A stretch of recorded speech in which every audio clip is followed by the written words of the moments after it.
Every morning she wakes up groggy, tired, dizzy, in a daze. Reluctant to get out of bed, eyes unfocused in a misty gaze. She peers out the window at the deserted morning street.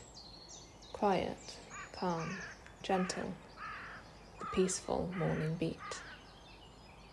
The sun is slowly rising, still getting earlier each day, she thinks. She smiles slightly and takes a deep breath. The darkness starts to sink. She stretches her legs, plants her feet on the ground, excited to get out, to see what treasures may be found.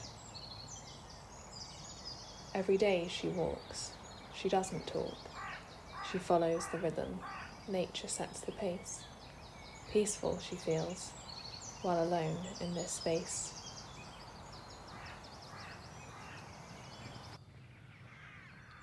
She looks up to the sky and sees birds flying high.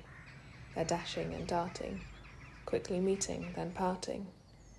She listens to their song. She shuts her eyes in tears.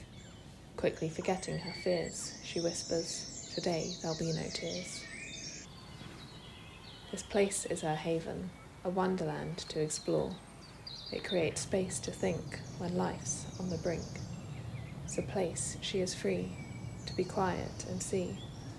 Its presence connects, it holds and protects. The ground beneath her strong stops her worrying she's gone wrong. It prevents her wild thoughts from chasing and her anxious mind from racing. Instead, it holds her steady, firmly grounded, always ready. So forwards she marches, onwards she goes, now ready to face whatever life throws.